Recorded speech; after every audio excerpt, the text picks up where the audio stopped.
Hello students, welcome to our YouTube channel. तो कैसे हो आप सब। आज हम फिर से इलेक्ट्रोस्टैटिक पोटेंशियल और कैपेसिटी की एक और लेक्चर वीडियो लेके आए हैं। इस लेक्चर वीडियो में बेसिकली हम कवर करने वाले हैं कोरोना डिस्चार्ज। लास्ट लेक्चर हम ऑलरेडी डाल चुके हैं, तो उससे पहले सारे लेक्चर जरूर देख लीजिएगा।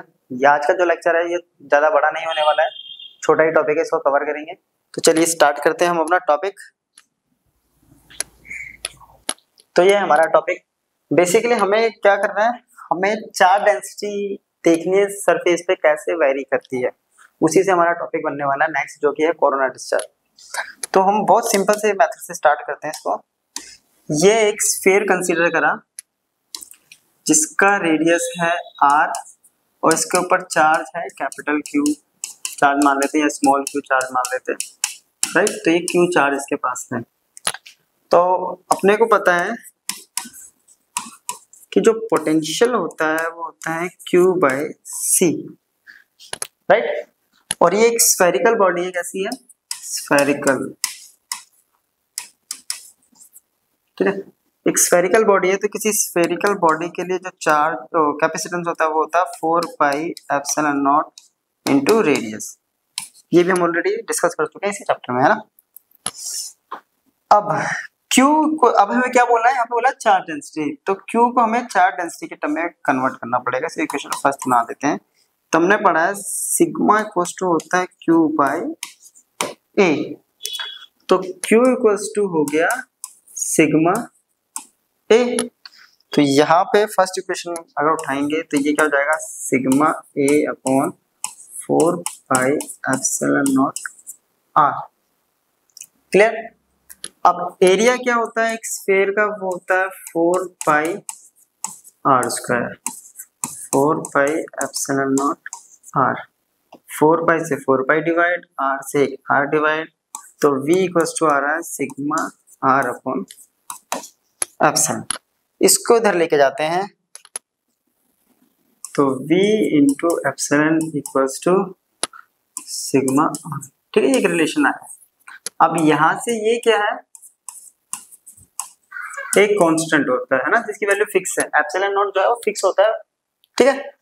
और अगर ये सरफेस कैसा एक स्फीयर है और ये इक्विपोटेंशियल सरफेस हुआ, तो फॉर इक्विपोटेंशियल, अब इक्विपोटेंशियल सरफेस क्या कहता है कि जो v होता है वो रहेगा constant, v constant, epsilon not constant. तो दो कांस्टेंट को सॉल्व करने के बाद वैल्यू क्या आएगी, एक constant sigma r equals to क्या आ जाएगा अपने पास, यहाँ एक कांस्टेंट वैल्यू आ गई, राइट। अब कांस्टेंट वैल्यू आ गई तो ये इधर जाएगा, तो ये एक दूसरे के क्या हो गए, इनवर्सली प्रोपोर्शनल।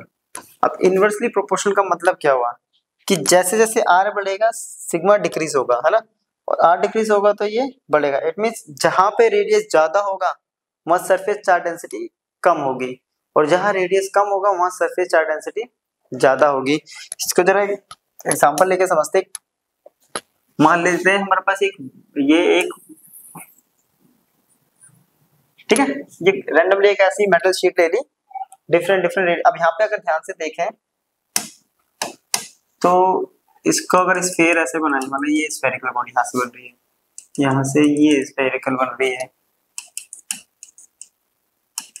अब इसका रेडियस अगर r1 माने, ये बॉडी है r2 माने, और ये r3, तो r1 जो है वो ज्यादा है r2 से और r3 से। तो सिग्मा 1 जो होगा इसका सरफेस चार्ज डेंसिटी इसकी कम होगी as compare to second, as compare to third. It means यहाँ पे चार्ज कुछ दूर दूर होगा, बहुत कम सरफेस चार्ज डेंसिटी होगी इसके पास, है ना। जबकि इसके कंपैरिजन में यहाँ पे डेंसिटी चार्ज की क्या होगी, थोड़ी सी ज्यादा। तो सबसे ज्यादा कहाँ होगी, यहाँ पर पॉइंटेड जो है अपना, ठीक है। यानी जो चार्ज की डेंसिटी है वो सबसे ज्यादा कहाँ पे होती है, ऐसी जगह पर जहां पे रेडियस बहुत कम होगा। और रेडियस कम कहाँ होता है अपने पास, तो वो होता है कॉर्नर्स पे। फॉर एग्जांपल अगर हमारा जो कूलर अगर हम देखें, कूलर शॉक मारता है तो कूलर की बॉडी कुछ ऐसी क्यूबॉइडल होती है ना, ये क्यूबॉइडल होती है। इस पे यहाँ पे चार्ज बहुत कम होता है, जबकि इन कॉर्नर्स पे आप टच करेंगे तो आपको शॉक जरूर लगा होगा कभी ना कभी किसी ना किसी को, क्योंकि यहाँ पे चार्ज की डेंसिटी बहुत ज्यादा होती है। रीजन इसका जो रेडियस है वो है नेग्लिजिबल, है ना, यानी अप्रोच कर रहा है वो जीरो को, बहुत छोटा है। और जितना छोटा होगा सरफेस का, सॉरी, यहाँ का जो रेडियस है वो अप्रोच कर रहा है जीरो को, और ये 1/r, अगर ये जीरो का अप्रोच करेगा तो ये जो सरफेस चार्ज डेंसिटी कैसे हो जाएगी, वो इन्फिनिटी के बराबर हो जाएगी, यानी बहुत ज्यादा हो जाएगी, और जिसकी वजह से वहां पे शॉक लगता है किसी को भी टच करने पे।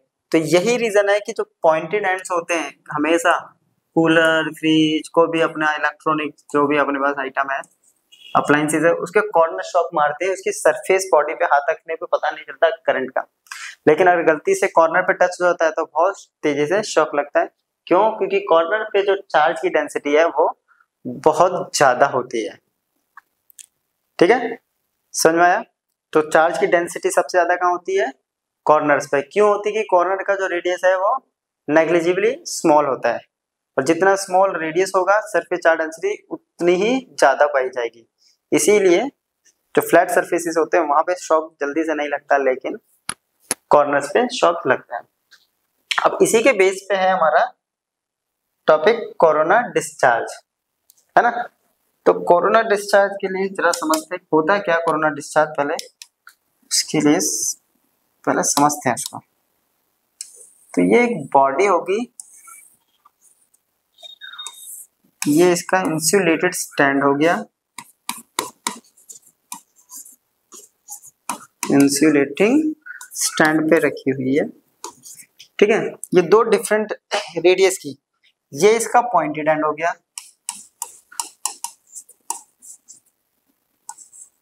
अब जैसे कि पता है हमें पॉइंटेड एंड है, तो ये कितना होता है अभी, Q अपॉन में A, राइट। अगर स्फेरिकल बॉडी के लिए हम करें तो Q अपॉन में 4πr², ऐसे भी कर सकते हैं, और अगेन रेडियस पे डिपेंड कर रही है यहाँ भी, है ना। तो उसको थोड़ा सा वहां कर देते हैं,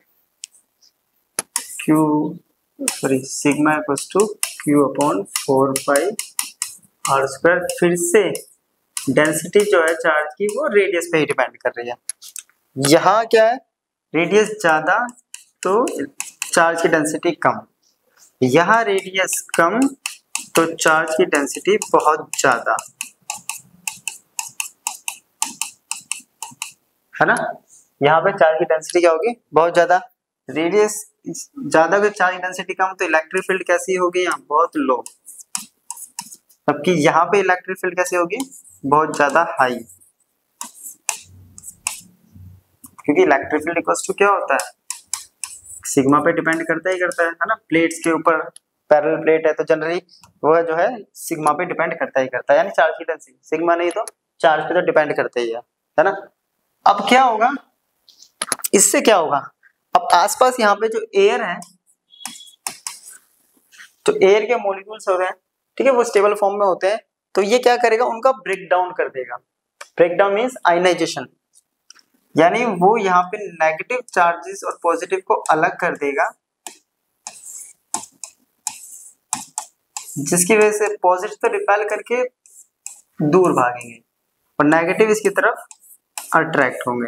तो यहाँ पे एक इलेक्ट्रिक विंड सेटअप हो जाएगी, ठीक है, इलेक्ट्रिक विंड सेटअप हो जाएगी, और ये नेगेटिव्स के साथ आते आते न्यूट्रल होते रहेंगे। तो ये जो फिनोमिना है चार्ज का, क्या करना हमें, या डिस्चार्ज करना, चार्ज को न्यूट्रलाइज करना, या चार्ज को फ्लो करना, इस प्रोसेस को कहते हैं हम कोरोना डिस्चार्ज। तो ये होता है हमारा कोरोना डिस्चार्ज। बहुत छोटा सा टॉपिक है कोरोना डिस्चार्ज, कुछ खास बड़ा नहीं है। हाँ, लेकिन ये जनरली यूज कहाँ होता है, ये फिनोमिना कहीं देखने को मिलता है हमें, तो ये हमें देखने को मिलता है एक जगह, तो वो बता दूं, जब लाइटनिंग, देखिए जब बादल गरजते हैं, लाइक जब वो बहुत ज्यादा क्लाउड हो जाता है, डार्क क्लाउड, तो क्लाउड के पास नेगेटिव चार्ज आ जाता है यहाँ पे, ठीक है, इतना ज्यादा नेगेटिव चार्ज हो जाता है कि वो यहाँ पे एक हाई इलेक्ट्रिक फील्ड सेटअप हो जाती है। अब इलेक्ट्रिक फील्ड सेटअप हुई है तो इसके लिए शॉक लगने के चांसेस होते हैं। तो क्या होता है, जो बिल्डिंग्स होती है हमारी, मान लेते हैं ये बिल्डिंग है, एक ये बिल्डिंग है और एक ये बिल्डिंग है। तो बिल्डिंग होती है या सरफेस होता है, तो पता है ना लाइटनिंग गिरती है, तो लाइटनिंग कैसे गिरती है, ये इतनी इलेक्ट्रिक फील्ड यहाँ पे सेटअप हो जाती है कि ये न्यूट्रलाइज करने के लिए चार्ज अपने आसपास से चार्ज खींचना स्टार्ट करता है। और आसपास चार्ज कहाँ से लेता है, ये लेता है ग्राउंड से। खाली स्पेस है तो ग्राउंड से, है ना। तो अर्थ हमारे पास पता है, हमें अर्थ क्या करती है, अर्थ सिंपल सा क्या है, एक न्यूट्रल बॉडी बहुत बड़ी जिसके पास पॉजिटिव चार्ज भी और नेगेटिव चार्ज भी है। तो इसकी वजह से यहाँ पे अगर देखा जाए तो यहाँ पे नेगेटिव क्या है, तो पॉजिटिव चार्ज इंड्यूस हो जाता है, और इसके दूसरे एंड पे नेगेटिव चार्ज और यहाँ पॉजिटिव, जिसकी वजह से न्यूट्रल होना चाहता है। अब क्या होता है, अगर बिल्डिंग में बीच में बेसिकली ये बिल्डिंग है, अब बिल्डिंग के बीच में सारा का सारा क्या है, इंसुलेटर फील्ड है मोस्टली, है ना, कंक्रीट, सीमेंट, वुड।